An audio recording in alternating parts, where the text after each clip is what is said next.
Hello everyone, welcome to Free UPSC Preparation and welcome to this Public Administration session. हम new horizon of public administration किताब के बारे में discussion कर रहे हैं।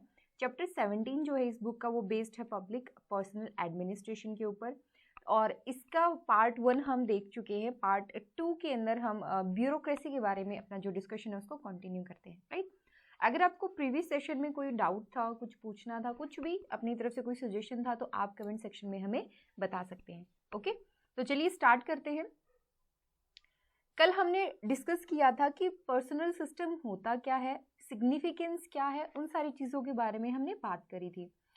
आज हम बात करते हैं कि एक नया पर्सनल सिस्टम डेवलप हो रहा है और ये नया पर्सनल सिस्टम है क्या, क्यों ये डेवलप हो रहा है, उसके बारे में बात करते हैं। देखो, जब से स्टेट है तब से गवर्नमेंट है, और जब से गवर्नमेंट है तब से एडमिनिस्ट्रेशन है, और जब से एडमिनिस्ट्रेशन है तो एडमिनिस्ट्रेशन में काम करने वाले लोगों की जरूरत होगी। लोग मतलब पर्सनल, तो तब से पर्सनल सिस्टम एग्जिस्ट करता है। लेकिन सेकेंड वर्ल्ड वॉर के बाद में जैसे स्टेट की एक्टिविटी चेंज हुई, state law and order maintain करने की बजाय अब फोकस किस पे चला गया, मेन जो फोकस था वो था वेलफेयर वाला, राइट। तो स्टेट ने एक नया एस्पेक्ट अपनाया और जो सेंट्रल फोकस था स्टेट एक्टिविटी का वो चेंज हुआ आफ्टर सेकेंड वर्ल्ड वॉर। ये चीज़ें ना सुनने में बहुत सिंपल लगती है, लेकिन एक्चुअल में अगर आप पब्लिक एडमिनिस्ट्रेशन की स्टडी करते हो या किसी भी और सब्जेक्ट की स्टडी करते हो then you will find out कि सेकेंड वर्ल्ड वॉर के बाद में काफ़ी ज़्यादा थिंकिंग में भी आप कह सकते हो, लेकिन बहुत ज़्यादा चेंज आता है। चेंज का रीज़न ये था कि स्टेट की जो बेसिक फाउंडेशन थी वही चेंज हो जाती है। स्टेट को क्या करना है सेकेंड वर्ल्ड वॉर के बाद में, वो जो नज़रिया था वो बदलता है, राइट। तो जैसे स्टेट का नज़रिया बदलता है, जैसे इंसान का नज़रिया बदलता है तो उसकी लाइफ चेंज हो जाती है ना, वैसे ही जब स्टेट का नज़रिया बदलता है, पर्सपेक्टिव चेंज होता है तो उसके जो एक्टिविटीज़ हैं, जो उसके ऑर्गन्स हैं, उनकी फंक्शनिंग में भी फ़र्क आता है, राइट।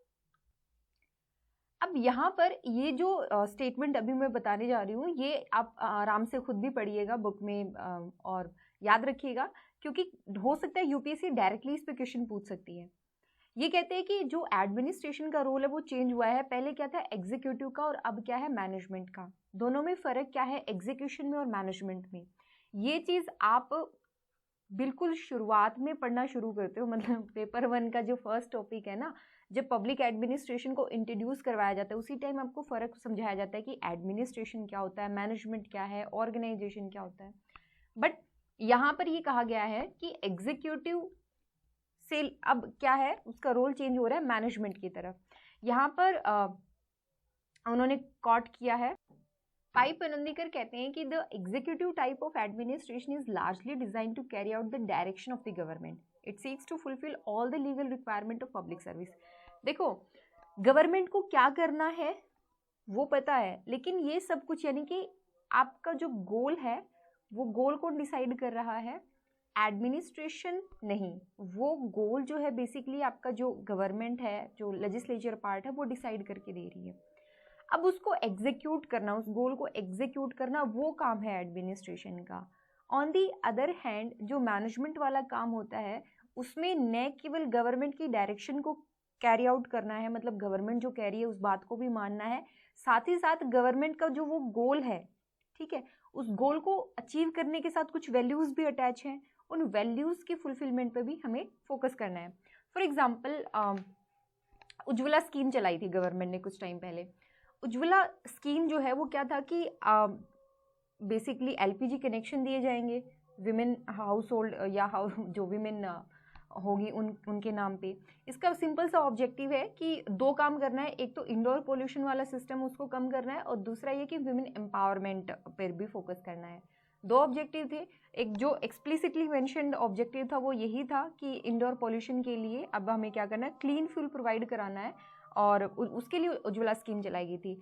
अगर एडमिनिस्ट्रेशन सिर्फ और सिर्फ उस स्कीम की इम्प्लीमेंटेशन पे फोकस करता, सिर्फ और सिर्फ उसी उस पे मतलब जो लीगल रिक्वायरमेंट थी उनके ऊपर ध्यान देता, तो हम कहते कि एग्जीक्यूटिव रोल अपना रहा है।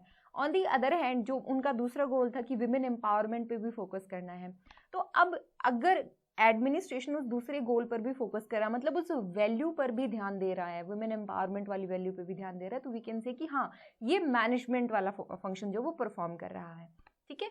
तो ये आप ध्यान रखिएगा और इसको ज़रूर मतलब पढ़िएगा और उसको खुद भी एनालाइज करने की कोशिश करिए।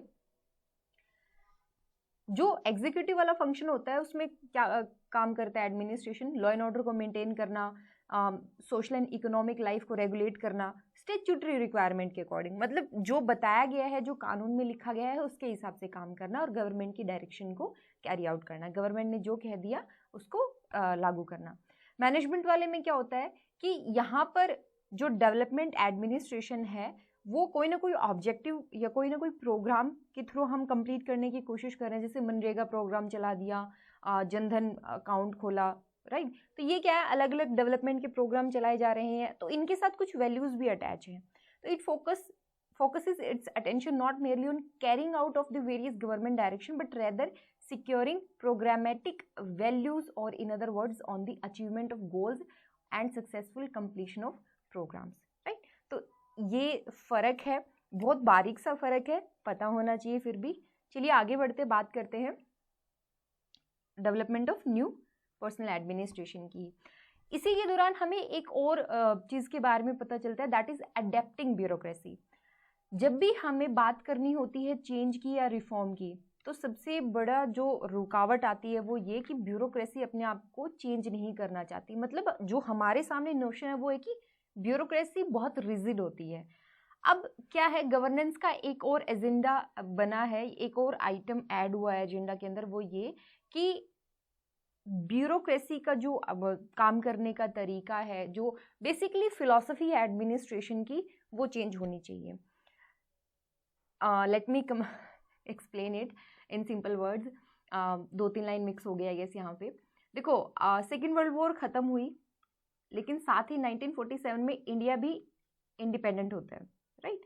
उसके बाद में 1950 में हमारा जो कॉन्स्टिट्यूशन है वो बन करके तैयार हो जाता है और इंडिया अपने आप को एक डेमोक्रेटिक रिपब्लिक के तौर पे अपने आप को इस्टेब्लिश करता है। मतलब यहाँ पर हमारा जो गवर्नेंस का एजेंडा था वो चेंज हुआ, राइट। चेंज हुआ तो इसकी वजह से जो एडमिनिस्ट्रेशन की फिलॉसफी थी वो भी चेंज हुई। अब आप ध्यान रखना कि हमारे यहाँ जो सिविल सर्विस थी, ये सिविल सर्विस स्टार्ट किसने करी थी? ब्रिटिशर्स ने स्टार्ट करी थी। इवन जब इंडिया को इंडिपेंडेंस मिली तो बहुत सारे लीडर इस चीज़ को फेवर करते थे कि अब इस सिविल सर्विस को डिसकंटिन्यू कर देना चाहिए, लेकिन सरदार वल्लभ भाई पटेल, जिनको फादर ऑफ सिविल सर्विस भी कहा जाता है इन इंडिया, उनका ये मानना था कि अगर हमें मतलब ये नई कंट्री है, इंडिया अभी इंडिपेंडेंट हुई है, तो अगर हमें यहाँ पर अपनी फाउंडेशन को स्ट्रॉन्ग करना है, हमें सिविल सर्वेंट्स की या सिविल सर्विस की ज़रूरत पड़ेगी, राइट। तो यहाँ पर वी कैन से कि जैसे गवर्नेंस का एजेंडा चेंज हुआ, वैसे ही एडमिनिस्ट्रेशन की फिलॉसफी में भी बदलाव आया। पहले क्या था, simply bureaucracy was acting like a master, लेकिन आफ्टर इंडिपेंडेंस उसका जो फिलॉसफी थी, काम करने का तरीका था, वो चेंज हुआ। तो इसको हम कहते हैं adapting bureaucracy. So the concept of adapting bureaucracy have emerged. अब एनवायरनमेंट अगर आप आज के दिन देखोगे तो बहुत ज़्यादा टेक्नोलॉजिकल डेवलपमेंट होती है, क्लाइमेट चेंज भी एक बड़ा मुद्दा है, ठीक है। So in responding to a turbulent environment and adapting bureaucracy has to become more of a learning community than the traditional bureaucracy has been। आज के दिन आप ये नहीं कह सकते कि ऐसा ही होगा, मतलब आप फ्यूचर को प्रिडिक्ट नहीं कर सकते। इसके लिए आपको क्या करना होगा कि जो इवेंट्स हो रहे हैं उनके हिसाब से अपने आप को एडजस्ट करना होगा, अडेप्ट करना होगा उन सिचुएशन के हिसाब से, राइट। तो ये है अडेप्टिंग ब्यूरोक्रेसी का कॉन्सेप्ट। चेंजिंग सिनेरियो, आज के दिन जिस एरा में या जिस टाइम में, जिस एनवायरनमेंट में हम रह रहे हैं, this environment poses a serious challenge to the civil service in every country. बात सिर्फ इंडिया की नहीं हो रही, हर देश की हो रही है। क्यों? क्योंकि ब्यूरोक्रेसी की, हम कहते तो है कि अडेप्टिव होना चाहिए, लेकिन वी ऑल नो कि इनबिल्ट कंजर्वेटिज्म है इसके अंदर, रूल को बहुत ज़्यादा पकड़ के चलते हैं ये, और एक एलीट कैरेक्टर जो है ब्यूरोक्रेसी वो अपना लेती है। देन एक मेजर प्रॉब्लम जो आ रही है सिविल सर्विस के सामने वो ये कि सिविल सर्वेंट्स को किस तरीके से रिफॉर्म या रिमोल्ड किया जाना चाहिए ताकि हमारी जो रिक्वायरमेंट है स्टेबिलिटी की और चेंज की, मतलब हम स्टेबिलिटी भी चाहते हैं और जो एनवायरनमेंट में चेंज आ रहा है, एनवायरनमेंट से मेरा मतलब फिजिकल एनवायरनमेंट नहीं है, एनवायरनमेंट से मेरा मतलब पॉलिटिकल एनवायरनमेंट, ठीक है, जियो इकोनॉमिक कह सकते हो आप, जियो पॉलिटिकल एनवायरनमेंट, इंटरनेशनली भी बहुत सारे बदलाव आ रहे हैं। तो उस सिचुएशन के अंदर हमें स्टेबिलिटी भी चाहिए और हमें चेंज भी चाहिए। ये जो ट्विन रिक्वायरमेंट है उनके हिसाब से हमें सिविल सर्वेंट्स को रिमोल्ड हम कैसे कर सकते हैं, बेसिकली ये हमारे सामने एक बड़ी समस्या है, राइट। तो चलिए अब बात करते हैं टाइप्स ऑफ ब्यूरोक्रेसी के बारे में। टाइप्स ऑफ ब्यूरोक्रेसी बुक के अंदर 4 प्रकार की ब्यूरोक्रेसी हमें बताई गई है। जनरली हमें जिस ब्यूरोक्रेसी का पता है वो है वेबेरियन ब्यूरोक्रेसी, बट यहाँ पर वेबेरियन ब्यूरोक्रेसी नहीं, type of bureaucracy means bureaucracy किस किस तरह की होती है। तो एक होता है गार्जियन ब्यूरोक्रेसी, नाम से पता चल रहा है कि ब्यूरोक्रेसी ने अपने आप को गार्जियन माना है कि we are the guardian of public. Then फिर आता है आपका caste bureaucracy. Caste bureaucracy means कि पर्टिकुलर कास्ट के लोग ही ब्यूरोक्रेट्स बने हुए हैं और जिनका पॉलिटिकल कनेक्शन है या पॉलिटिकल पार्टी जिस कास्ट को फेवर करती है जनरली वही लोग उस ब्यूरोक्रेसी का हिस्सा बन पाते हैं। Then comes the patronage bureaucracy. आपने यूएसए का स्पोइल सिस्टम पढ़ा होगा, ठीक है, वैसे यूके के अंदर पैट्रोनेज ब्यूरोक्रेसी थी। इवन जब सिविल सर्विस की इंडिया में शुरुआत हुई तो कंपनी के ऑफिशियल जो थे वो पैट्रोनेज सिस्टम पे अपॉइंटमेंट करते थे, मतलब उनके कोई जान पहचान का कोई मतलब नाते रिश्तेदार जो भी था उनको वो बुलाते थे, मतलब पैट्रोनेज ब्यूरोक्रेसी इंडिया में एग्जिस्ट करती थी। तो यहाँ पर पर्सनल फेवर के तौर पे जॉब दी जाती हैं या फिर पॉलिटिकल अवार्ड के तौर पे। यहाँ पर आप इस सिस्टम के अंदर बेसिकली पैट्रोनेज ब्यूरोक्रेसी के अंदर आप कॉम्पिटेंट या पीपल सेंट्रिक ब्यूरोक्रेसी नहीं बना सकते, क्योंकि अल्टीमेटली इनकी लॉयल्टी किसके लिए होगी, जिन्होंने इस पोस्ट को दिया है, जिन्होंने फेवर करा है। अगर आपके किसी रिश्तेदार की वजह से आपको जॉब मिली है तो आप अपनी जॉब के प्रति थोड़ी ना लॉयल रहोगे, उस पर्सन के प्रति रहोगे। यही पैट्रोनेज ब्यूरोक्रेसी में हमें देखने को मिला। Then comes the merit bureaucracy.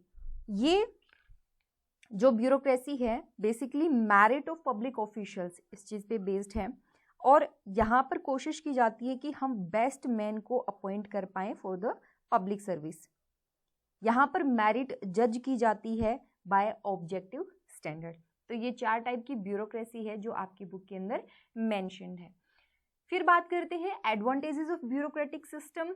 अब एडवांटेज तो बहुत सारे हैं, लेकिन ब्यूरोक्रेसी अगर आप इस वर्ड को भी सुनते ना तो अपने आप में एक अब्यूज किसी फीलिंग आती है। जैसे वो नहीं होता कि हम कहते हैं ना कि पॉलिटिक्स अपने आप में एक नेगेटिव वर्ड बन चुका है, ज़्यादा पॉलिटिक्स मत कर, मतलब एक नेगेटिव टोन जो है एक नेगेटिव एटीट्यूड आ चुका है इस वर्ड के साथ। तो वैसे ही ब्यूरोक्रेसी भी एक अब्यूज वी कैन से कि it's a term often thought as a term of abuse. Max Weber भी कहते हैं कि bureaucracy is a very special form of social organisation. तो इसकी कुछ स्पेशल कैरेक्टरिस्टिक्स हैं और उन्हीं स्पेशल कैरेक्टरिस्टिक की वजह से एक एफिशिएंट और रैशनल गवर्नमेंटल एडमिनिस्ट्रेशन के अंदर इसका जो कंट्रीब्यूशन है वो काफ़ी सिग्निफिकेंट है। तो चलिए जानते हैं इसकी एडवांटेजेस क्या है। सबसे पहला तो ये कि इम्पार्शियल है। इम्पार्शियल डेफिनेटली है, अगर पैट्रोनेज ब्यूरोक्रेसी नहीं हुई तो डेफिनेटली इम्पार्शियली काम करती है, बट इसकी सबसे खास बात यही है कि its working is based on the impartiality. Then knowledge and expertise build होती है, क्योंकि जो सिविल सर्वेंट है वो बहुत लंबे टाइम से उस फील्ड के अंदर काम कर रहे हैं, तो धीरे धीरे उनकी जो नॉलेज और एक्सपर्टीज है वो काफ़ी बिल्ड होती है। देन ट्रेनिंग से आप ब्यूरोक्रेट की जो स्किल है उसको शार्पन कर सकते हो, मतलब उनको नए एनवायरनमेंट के साथ एडजस्ट करने में, अडेप्ट करने में हेल्प कर सकते हो with the help of training. ये परमानेंट है, गवर्नमेंट आएगी जाएगी, नई पॉलिटिकल पार्टी आएंगी जाएंगी, लेकिन ब्यूरोक्रेसी बनी रहती है, मतलब ये परमानेंट कैरेक्टर देती है किसी भी कंट्री के एडमिनिस्ट्रेशन को। Then comes the next advantage, और वो ये है कि जैसे जैसे स्टेट की एक्टिविटीज़ बढ़ रही हैं तो जो काम है और काम का जो नेचर है, मतलब volume of work and the nature of work, उसके हिसाब से, चेंजिंग डिमांड के हिसाब से ये कॉप अप कर सकती है, मतलब अपने आप को ढाल सकती है नई चेंज के हिसाब से। ये कुछ खासियत है। अगर कुछ खासियत है तो कुछ डिसएडवांटेज भी हैं, उनके बारे में भी बात करते हैं। पहला है लैक ऑफ ह्यूमन अप्रोच, क्योंकि यहाँ पर रूल्स ज़्यादा इम्पोर्टेंट हो जाते हैं रेदर देन गोल। और जब रूल्स ज़्यादा इंपॉर्टेंट हो गए तो क्या होता है कि हर जो फैसला है वो hard and fast rules and regulation के हिसाब से ही लिया जाता है। अल्टीमेटली क्या होता है, रेड टेपिज्म।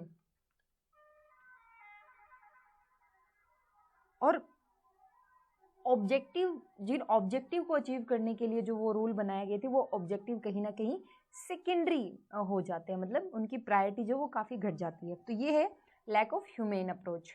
देन आता है अनइमेजिनेटिव एंड मैकेनिकल डिसीजन, क्योंकि अल्टीमेटली पब्लिक के साथ इनका कोई डायरेक्ट कॉन्टेक्ट नहीं होता। इसको ना थोड़ा सा अलग से इंटरप्रेट करती हूँ मैं, मतलब थोड़ा सा अलग से एक्सप्लेन करती हूँ इस चीज़ को। हमारे इंडिया के अंदर आप लेके चलो या और किसी कंट्री के अंदर भी आप लेके चलो, एक जो बड़ी प्रॉब्लम है वो ये कि ब्यूरोक्रेसी का और पब्लिक का ज़्यादा कनेक्शन हो नहीं पाता है। रीज़न बीइंग पॉलिटिक्स है, मतलब पॉलिटिशियन है, एक तरफ ब्यूरोक्रेसी है और एक तरफ पब्लिक है, ठीक है। अब होता ये है कि पब्लिक डिमांड किससे करती है, पॉलिटिक्स से करती है। पॉलिटिक्स वो आगे भेजती है ब्यूरोक्रेसी को और ब्यूरोक्रेसी इनको सप्लाई करती है। मतलब अब आप एक आराम से समझेंगे इस चीज़ को, तो क्या हो रहा है कि यहाँ पर पब्लिक और ब्यूरोक्रेसी के बीच में क्या हो रहा है, एक गिवर वाला रिलेशन आ रहा है कि हम दे रहे हैं और तुम ले रहे हो। Basically we are providing the services to you. Public ने डायरेक्ट डिमांड नहीं करी थी ब्यूरोक्रेसी से, तो bureaucracy is not directly responsible to the needs of public, right. क्योंकि अल्टीमेटली बीच में जो लिंक है अगर ये वीक होगा, अगर पॉलिटिक्स या पॉलिटिशियन वीक होंगे तो डेफिनेटली यहाँ पर ब्यूरोक्रेसी एक ओवर पावर कर जाएगी। वी कैन से कि ब्यूरोक्रेसी ज़्यादा पावरफुल हो जाएगी। तो यही वो प्रॉब्लम है, अगर आप ध्यान से ऑब्जर्व करो, जो हमारे पॉलिटिकल सिस्टम को या हमारे एडमिनिस्ट्रेटिव सिस्टम को वीक बनाती है और ब्यूरोक्रेसी के अंदर एक एलीट नेचर लेकर के आती है या रेड टेपिज्म लेकर के आती है, ठीक है। और कई बार क्या होता है कि जो सुपरवाइजरी मेथड है वो भी कई बार रिस्पॉन्सिबल होता है रेड टेपिज्म के लिए, क्योंकि अल्टीमेटली ब्यूरोक्रेट्स को जवाब देना होता है पॉलिटिशियंस को या लेजिस्लेचर को, तो उनको रूल्स एंड रेगुलेशन के हिसाब से चलना होगा, राइट। तो सॉरी, ये एक इनपुट के तौर पे आप ले सकते हो, ठीक है। मतलब ये एक जस्ट समझने के लिए है, ताकि जो कॉन्सेप्ट है उनको आप डिटेल में समझ पाओ अलग पर्सपेक्टिव के साथ। तो ये अनइमेजिनेटिव एंड मैकेनिकल डिसीजन क्यों हो पाते हैं, क्योंकि ब्यूरोक्रेट का लोगों के साथ कोई डायरेक्ट कनेक्शन ही नहीं होता, इसीलिए उनके जो डिसीजंस हैं वो काफ़ी मैकेनिकल होते हैं। देन ब्यूरोक्रेट्स के पास काफ़ी ज़्यादा पावर होती है, साथ ही साथ सोशल प्रेस्टीज है, इकोनॉमिक प्रिविलेज है, और इसी की वजह से सुपीरियोरिटी कॉम्प्लेक्स आ जाता है, या फिर वी कैन से कि एलीट नेचर जो है वो डेवलप होता है। देन इनका काम करने का तरीका काफ़ी कॉम्प्लिकेटेड होता है। और लास्टली आता है पार्किंसंस लॉ। पार्किंसंस लॉ को समझने में थोड़ा सा टाइम लगाते हैं।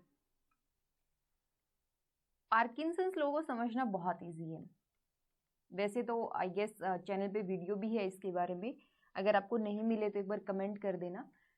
पार्किंसंस लॉ क्या कहता है कि work expends so as to fill the time available for its completion।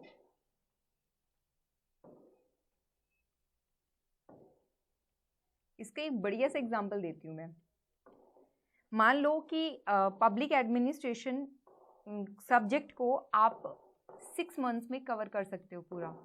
6 month में आपने पूरा बेसिक कॉन्सेप्ट भी आप इसके पढ़ सकते हो, आप इसके आंसर राइटिंग प्रैक्टिस कर सकते हो, ठीक है। मान लिया कि 6 महीने में आप इसकी स्टडी कर सकते हो, लेकिन आपका एग्जाम होना है 2 साल बाद। तो जनरली एस्पिरेंट्स क्या करते हैं कि वो 6 महीने में स्टडी ना करके उनके माइंड में क्या होता है कि अभी तो 2 साल है हमारे पास, तो वो इस सब्जेक्ट को पूरा कवर नहीं करते जितने टाइम में होना चाहिए, तो वो पूरे 2 साल लेते इस काम को करने के लिए। या फिर आप इसको इस तरीके से देख सकते हो कि कॉलेज एग्जाम में जो सिलेबस आपका 3 महीने में कंप्लीट हो जाना चाहिए था, वो सिलेबस आप एग्जाम के पहली रात को कंप्लीट कर रहे हो। इट मीन्स कि जितना टाइम आपको दिया गया था काम हो जाना चाहिए था 5 दिन के अंदर, लेकिन सिंस ये मान करके चले कि हो सकता है कोई कॉम्प्लेक्सिटी आ जाए, हो सकता है कोई टेक्निकल एरर आ जाए, कोई भी रीजन हो सकता है, इसलिए टाइम दे दिया आपको 10 दिन का। तो पार्किंसंस लॉ कहता है कि वो काम जो 5 दिन में हो जाना चाहिए था, अब वो एग्जैक्टली 10 दिन लेगा। क्यों? क्योंकि आपने टाइम इतना दिया है।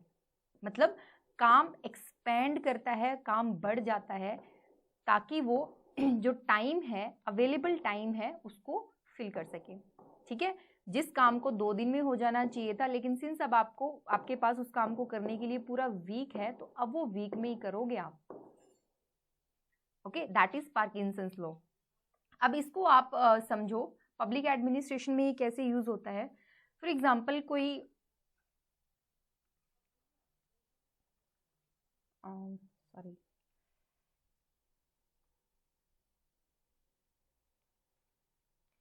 फॉर एग्जाम्पल कोई प्रोजेक्ट जो था वो था कि 1 साल के अंदर उस प्रोजेक्ट को कंप्लीट हो जाना चाहिए था, अगर हम नॉर्मल रूटीन से देखें तो।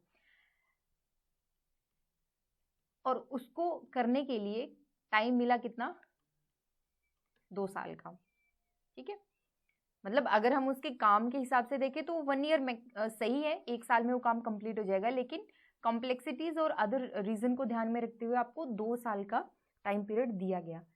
अब वो काम 2 साल में ही कंप्लीट हो रहा है, और हो सकता है 2 साल में भी कंप्लीट ना हो। इसकी वजह से क्या होता है, बहुत ज्यादा डिले होता है, और जैसे डिले होगा तो जो टाइम है वो बढ़ेगा, साथ ही साथ कॉस्ट भी बढ़ेगी। ठीक है, और हो सकता है कि जिस दिन वो प्रोजेक्ट पूरा हो उस टाइम तक उसकी जो रेलेवेंसी है वही खत्म हो जाए। ठीक है, तो ये पार्किंसंस लॉ हेल्प करता है समझने में आपके पब्लिक एडमिनिस्ट्रेशन में रेड टेपिज्म, डिले या फिर जो कॉस्ट बढ़ती है उसके पीछे क्या कारण है। तो आई होप आपको ये सारे पॉइंट जो हैं वो क्लियर हो गए होंगे। नेक्स्ट जो टॉपिक है वो है आपका position classification and job classification, उसके बारे में बात करेंगे, साथ ही साथ रिक्रूटमेंट सिस्टम के बारे में भी जानेंगे।